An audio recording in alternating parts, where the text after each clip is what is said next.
Welcome back to DM-Nastics, the gym for dungeon masters to work out their minds. I'm one of your hosts, DM Celeste, aka Sea Witch. And I'm your other host, DM Neil, aka Jote Maniac.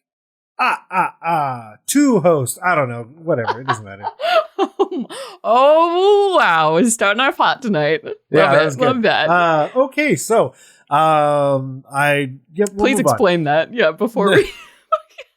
So we were inspired by episode 213 of the Dungeon Masters block, which was focusing on vampire lords and had the wonderful Matthew Lillard, yes.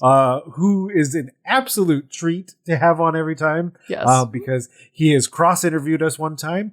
He showed up late because he was literally giving blood. Whoa, weird vampire. Weird. He moved to different parts of his house because he knew his kids could hear who are in the dungeon, the game that he's dungeon mastering. Oh my gosh. So he's like, wait, I gotta move because they'll hear me. So an absolute treat every time. Delightful chaos magician. Yes.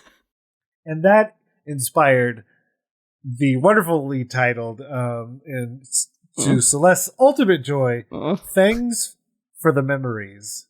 That one did make me smile a little bit, but it is still pretty cringeworthy, Neil. So very. Yeah. Very much so.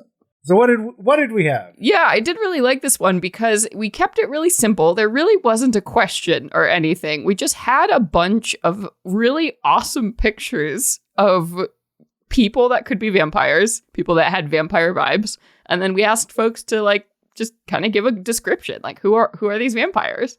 So there's some really cool pictures here. I don't know where you get all this art, Neil, but it's pretty great. So I always go to ArtStation because at one point I was using art and not easily able to attribute it because if you're just using Google, one of the big things is you don't really know who did it. Yeah, so it's super hard. So I exclusively use ArtStation and I like and follow everything. And so ArtStation is pretty aware of what I'd like to see. Yeah. Heck yeah. No, this stuff is really great. Yeah, so we had a bunch of posts in the forums. Did you have one you liked? I have two. So just in case you also, I liked the one from Zim the Goblin and from Letter Lost. Yes. So I'll let you choose Letter Lost then because I had chosen Zim the Goblin. Okay. It's very cool. Zim the Goblin chose image number 1, which looks, I feel like the easiest description is a vampire gambit. Yeah. From the X-Men. Yes. And named them Lord Chance the Gambler. Yes. I just feel like they would have a sweet soundtrack. Heck yeah. Going on behind them the entire time. But so again, I feel like this vampire could be a villain in Fallout New Vegas. Absolutely.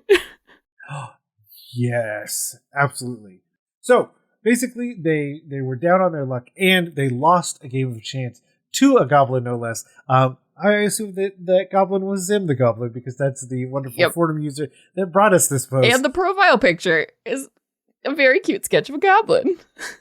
It is. And so basically they were put out on the streets because they were down on their luck and they became vampire food themselves, ultimately becoming Lord Chance the Gambler when gambling everything. Because, that's such a weird, fun thing to do with a vampire lord instead of having them be that really overt threat of just willing to chance and gamble everything. I love, too, the idea of, a luck vampire, which is something that Zim mentioned in here. They steal people's luck. And it's is that something they feed off of? Is this, a new kind of vampire? Because we've heard of, psychic vampires that feed off of emotions or, you have your normal blood vampires. But a luck vampire? That would be very cool. And I feel potentially such a fun twist on the normal vampire trope. Yeah, definitely. What We Do in the Shadows, if you haven't seen that, certainly check that out. Yes. It's given rise to a lot of other things that you could potentially draw forth from someone. I just started watching. I'm almost done with season 1. I think of that, and just God, the Vampire Council, just brilliant. Yes. This is Tilda. So good. Yeah. So well done, Zim. Well done. Yeah. That leads us to yours. Which one from the forums would you like to highlight? So I wanted to highlight a post from Letter Lost. Letter Lost, you just kill it. You slay me. I know I pick a lot of your posts, but they're just so good, buddy. What I really liked about this is that they started with a story as the description, and I was reading it and I was like, what is this? What's going on? And it's this whole story about an adventuring party, that goes into a tomb, and there's this like high level lich or whatever, and the lich, when it starts fighting, raises a bunch of zombies, skeletons are all around them, and the party slays the lich and they go away, blast through all these tiny little minion skeletons. But one of these skeletons survives this fight, one of the little tiny minion ones. And so long after the heroes leave and the lich is dead, this skeleton zombie being is just like, I'm going to get my revenge. And so they have been working up that one little minion over time, has been growing and like feeding on other people and just growing and growing in power to one day come back and make these adventurers pay for what they did, destroying their like lich master. I just thought that was so cool, and what a story, what an arc. This is one of the piles of ash from those ruined servants that is reformed into Nicole Non-Fools, which is also just a very cool name. Wonderful. Yes. So I just loved that. I thought that story and that arc, love that arc for this character. That's so interesting, especially how it makes me think of the trope where the villain finally rises before the party, and it's like, you've done all these terrible things and I'm back, and they're like, who? And we're like, who are you? I'm sorry. Who does anyone know this guy? I'm the nameless skeleton that you left behind. Yeah. I was there. I was the guy whose village you burned when you raided the tavern.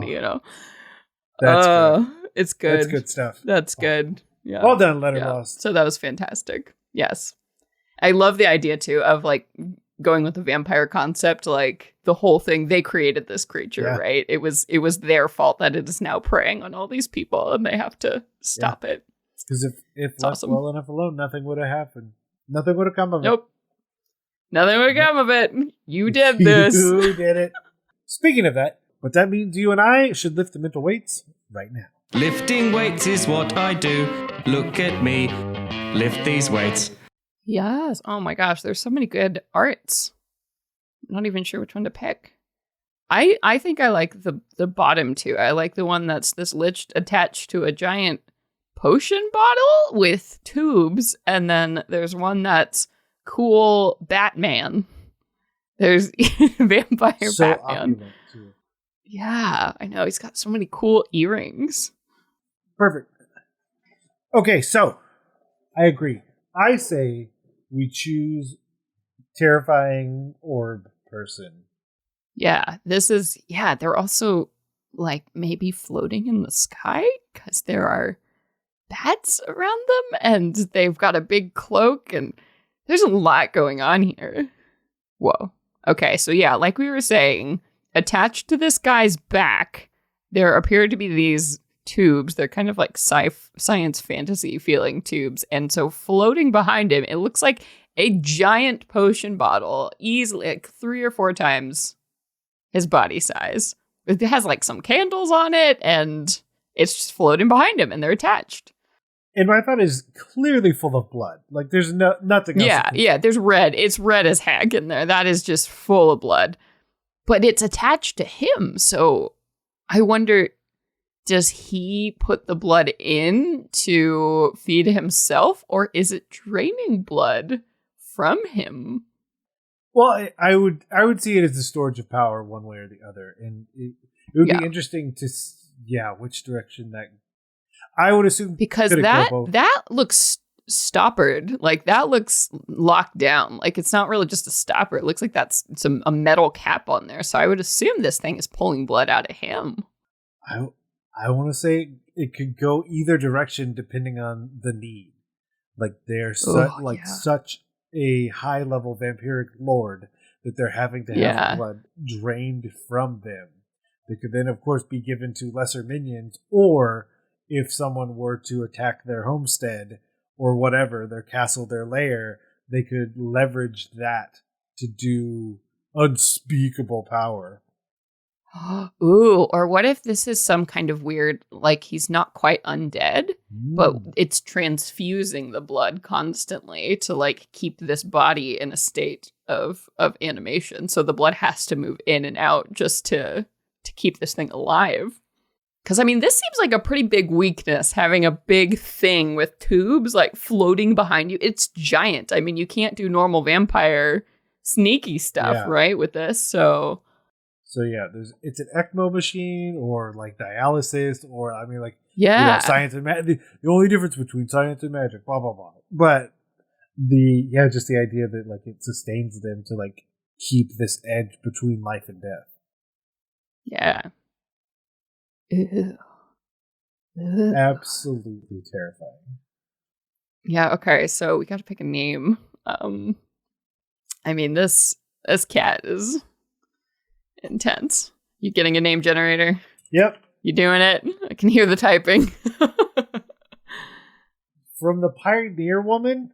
That's my number one Google response. Whoa. I mean, maybe she has something great to say about vampire names. Ooh, Ambrosia. Ooh. What if we do Ambrose? I think number 7 on the suggested list of 60 vampire names is Celeste. Ha ha! Neat. I made it. The girl's name means heavenly in Latin. That's why it's so ironic. Yeah, I feel like Ambrose would be a good version of Ambrosia. Yeah, Ambrose. And then it'd have to be something like volunteer or something vaguely. Yes. Vaguely. So my thought is, I don't know, for a lot of these discussions, like my brain often goes to the narrative just because you can get the mechanical. Yeah. Like if you need the mechanical, you can go get it. You can need, D&D Beyond, grab a book, take a look, it's in a book. Do whatever you need. So that's why I usually steer the narrative route. My thought is, what if the players need it? What if they need the thing it's using? The thing, yeah. Yeah, to try and keep another person, another player, player character, a deity that's fallen. This is the only way that they can sustain them until they can fix things. But yeah, now they have to do a dealing with this vampire lord.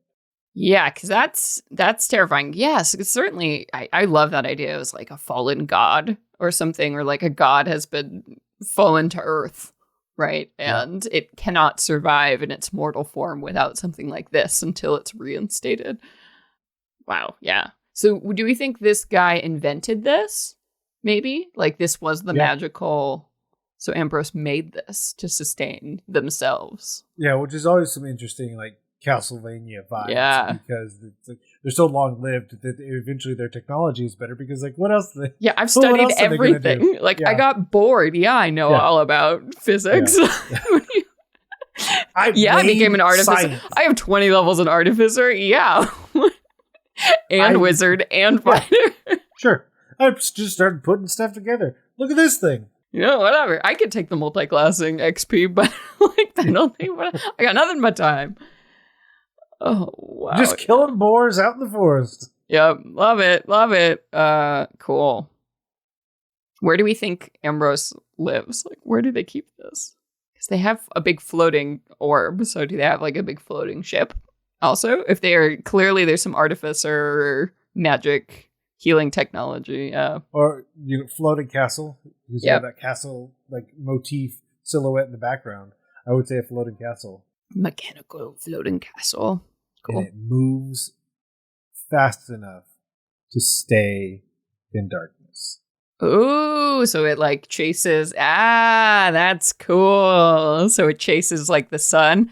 That's dope. I love that. Because you could be, I mean, again, now that this person has spent all this time, you wouldn't, in the right places, this is me using what minimum science I think I know, I think in the right places, you wouldn't need to move as fast as No, so if it, like at the caps, I think, of the Earth. You would just need to slowly move with the seasons. Right. But you wouldn't necessarily need to move quickly with, like, when we see lightning. Yes. So the adventurers have to go to, like, one of the poles of the Earth and find this flying castle.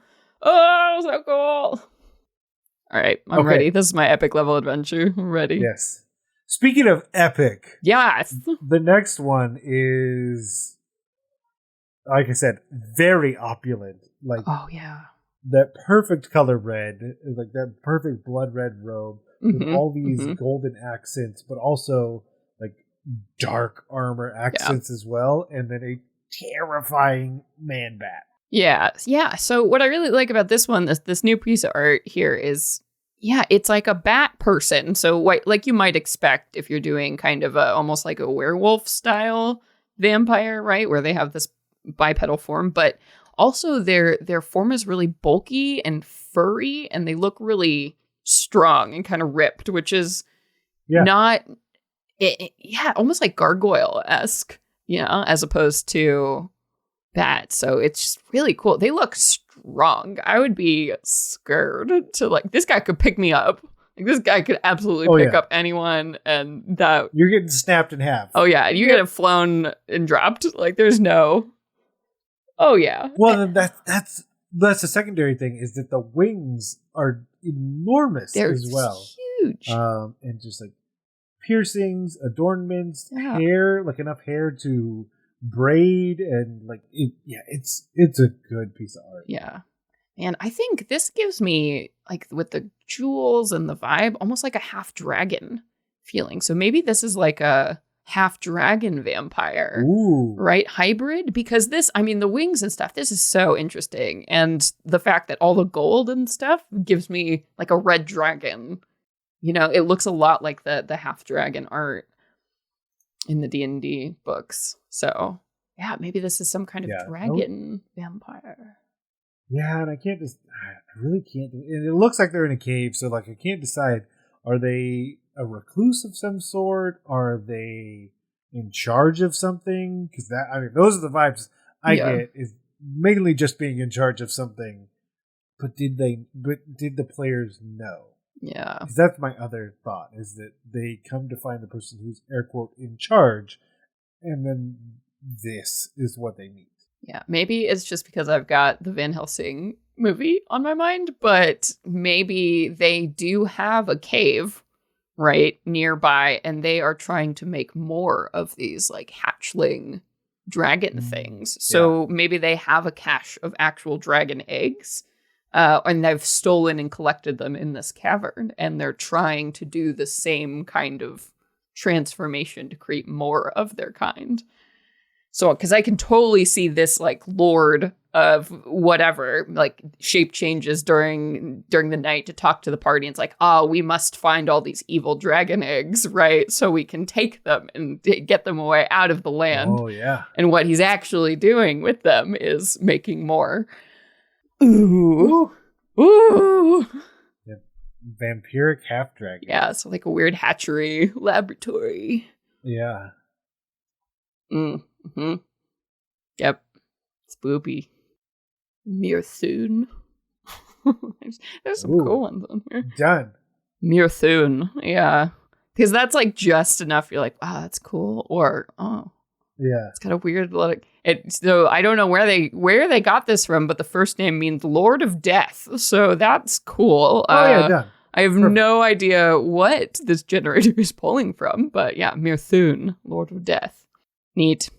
Oh, and then you would just assume that, like, they're gonna kill or dispose of, or nope, or even raise them to be good. But nope, they're taking these evil dragon eggs. So the party's running around, stealing these eggs, thinking they're doing great, and oh boy, they're just making something so much worse. But with that, we have done it. We have done it once again. And if you liked what you heard here, you can certainly review us on Apple Podcasts or your podcatcher of choice, or the ultimate paying of gym dues here at DM-Nastics. Let's just tell a friend that you like the podcast and that they should listen to.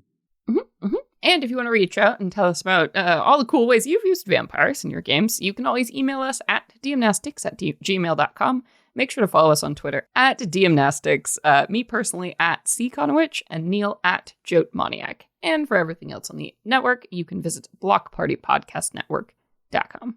A huge thank you to the bards over on Bombarded for our intro and outro music, and you can find more about them at bombardedcast.com. But with that, we'll head to the post-workout cool down and stretch with the light bulb.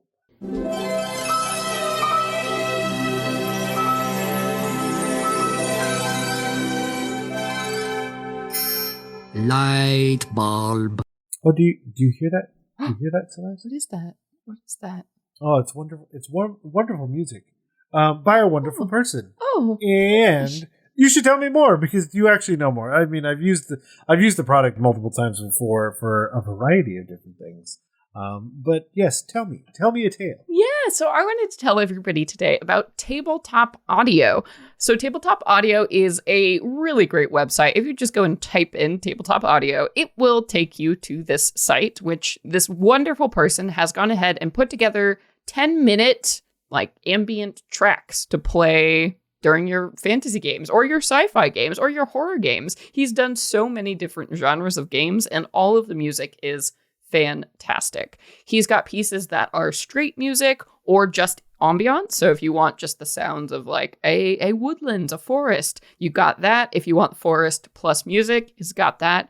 And so many different categories. Yeah, I'm just looking at the main levels here: fantasy, sci-fi, historical, modern, nature, horror, and then just the categories of music. And it's been really, really great. We've been using Tabletop Audio now. We got a partnership with them for the Venture Mains podcast. So we've been using them on our show, and just really, really great stuff. And what's really great is Tabletop Audio has a Patreon. So you can go ahead and subscribe to their Patreon. The tiers are just $1, $5, and $10.